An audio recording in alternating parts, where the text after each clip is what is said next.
Assam rifle Tripura সেক্টরের উদ্যোগে শুক্রবার ড্রোন প্রযুক্তি নিয়ে এক মহড়া প্রদর্শনের আয়োজন করা হয়। শত্রুপক্ষের ড্রোন মোকাবিলা ও সন্ত্রাসবাদ দমন অভিযানে ড্রোন ব্যবহারের নানা কৌশল এদিন প্রদর্শন করে আসাম রাইফেলের জওয়ানরা। এক সাক্ষাৎকারে মুখ্যমন্ত্রী ডক্টর মানিক সাহা জানান, ভারতবর্ষ বর্তমানে সুরক্ষিত রয়েছে। তার প্রমাণ অপারেশন সিন্দুরের মাধ্যমে দেখা গিয়েছে। 24 থেকে 25 মিনিটের মধ্যে সন্ত্রাসবাদীদের 11টি ঘাঁটি গুঁড়িয়ে দেওয়া হয়েছে। ত্রিপুরা রাজ্যেও বর্তমানে সুরক্ষিত রয়েছে। আগামী দিন যাতে সন্ত্রাস দমনে আরও বড় ভূমিকা ভারতীয় সেনারা পালন করতে পারে, তার জন্য আজকের এই মহড়ার উদ্যোগ নেওয়া হয়েছে।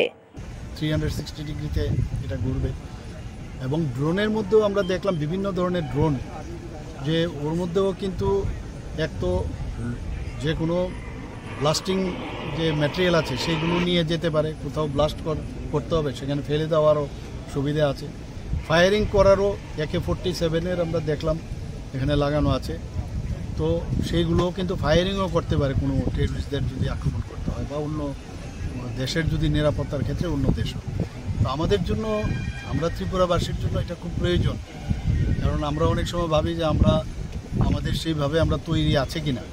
আমরা কিন্তু তৈরি আছি, সেটা আজকে এখানে ডেমনস্ট্রেশনে বুঝলাম যে আমরা অনেকাংশেই বলা যায় যে আমরা সুরক্ষিত। এই জায়গায় যে কনফিডেন্স বিল্ড আপ করার যে বিষয়, সেটা আমাদের আজকের এই ডেমনস্ট্রেশনে সারা ত্রিপুরাবাসী কিন্তু সেটা দেখতে পেল। ব্যুরো রিপোর্ট, খবর ত্রিপুরা।